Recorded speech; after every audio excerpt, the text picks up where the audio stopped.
At kanilang ipinasok ang kaba ng Diyos at inilagay sa gitna ng tolda na itinayo ni David para doon. At sila'y nagsipaghandog ng mga handog na susunugin at mga handog tungkol sa kapayapaan sa harap ng Diyos. At nang si David ay makatapos na maghandog ng handog na susunugin at ng mga handog tungkol sa kapayapaan, ay kanyang binasbasan ang bayan sa pangalan ng Panginoon. At siya'y nagbigay sa bawat isa sa Israel, sa lalaki at gayon din sa babae, sa bawat isa ng isang tinapay at ng isang bahaging laman, at isang binilong pasas. At siya'y naghalal ng ilan sa mga Levita, upang magsipangasiwa sa harap ng kaba ng Panginoon, at upang magsipagdiwang at mangagpasalamat, at mangagpuri sa Panginoon, sa Diyos ng Israel. Si Asaph ang pinuno, at ang ikalawa niya ay si Zacarias, si Jehiel, at si Semiramot, at si Jehiel, at si Eliab, at si Benayas, at si Obed-edom, at si Jehiel na may mga salteryo at mga alpa, at si Asaph na may mga simbalo na tumutunog ng malakas. At si Benayas, at si Hahasiel na mga saserdote na mga may pakakak na palagi, sa harap ng kaba ng tipa ng Diyos. Nang magagayoy ng araw na yaoy unang iniyutos ni David ang magpasalamat sa Panginoon sa pamamagitan ng kamay ni Asaph at ng kanyang mga kapatid. O kayo'y magpasalamat sa Panginoon, magsitawag kayo sa kanyang pangalan, ipakilala ninyo sa mga bayan ang kanyang mga gawa. Magsiawit kayo sa kanya, magsiawit kayo ng mga pagpuri sa kanya. Salitain ninyo ang lahat niyang mga kamanghamanghang gawa. Mangagpakaluwalhati kayo sa kanyang banal na pangalan. Mga galak ang puso niyaong nagsisihanap sa Panginoon. Hanapin ninyo ang Panginoon at ang kanyang lakas. Hanapin ninyo ang kanyang mukha na palagi. Alalahanin ninyo ang kanyang kamanghamanghang mga gawa na kanyang ginawa, ang kanyang mga kababalaghan, at ang mga kahatulan ng kanyang bibig. O kayong binhi ng Israel na kanyang lingkod, kayo'y mga anak ni Jacob na kanyang pinili. Siya ang Panginoon nating Diyos, ang kanyang mga kahatulan ay nasa sangkalupaan. Alalahanin ninyo ang kanyang tipan magpakailanman, ang salita na kanyang iniyutos sa libo-libong salit-saling lahi.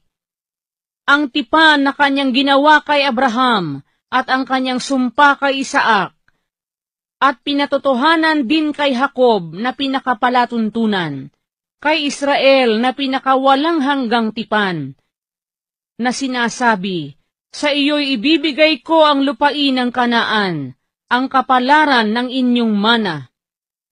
Noong kayo'y kakaunting tao sa bilang, oo, totoong kaunti, at nangakikipamayan doon.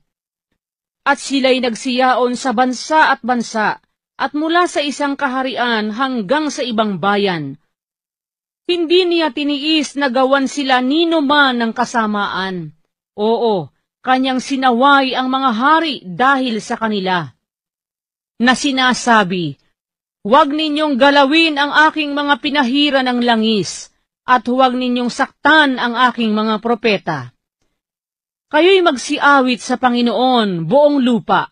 Ihayag ninyo ang kanyang pagliligtas sa araw-araw. Ipahayag ninyo ang kanyang kaluwalhatian sa gitna ng mga bansa. Ang kanyang mga kamanghamanghang gawa sa gitna ng lahat ng mga bayan. Sapagkat dakila ang Panginoon at marapat na purihing mainam. Siya rin na may marapat na katakutan ng higit sa lahat na Diyos. Sapagkat lahat ng Diyos ng mga bayan ay mga Diyos-Diyosan. Ngunit nilikha ng Panginoon ang mga langit. Karangalan at kamahalan ang nangasa harap niya, kalakasan at kasayahan ang nangasa kanyang tahanan. Mangagbigay kayo sa Panginoon, kayong mga angkan ng mga bayan. Mangagbigay kayo sa Panginoon ng kaluwalhatian at ng kalakasan. Inyong ibigay sa Panginoon ang kaluwalhatiang marapat sa kanyang pangalan. Mangagdala kayo ng handog at magsiparoon kayo sa harap niya.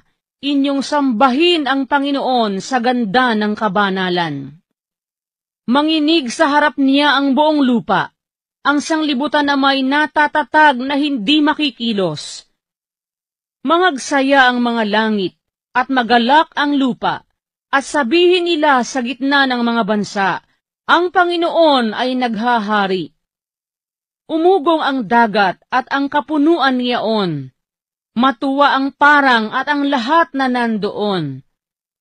Kung magkagayoy, aawit ang mga puno ng kahoy sa gubat, dahil sa kagalakan sa harap ng Panginoon, sapagkat siya'y naparirito upang hatulan ang lupa.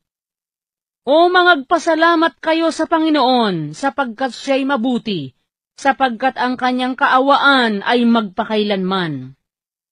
At sabihin ninyo, iligtas mo kami, O Diyos ng aming kaligtasan, at pisanin mo kami, at iligtas mo kami sa mga bansa, upang kami ay magpasalamat sa iyong banal na pangalan, at magtagumpay sa iyong kapurihan.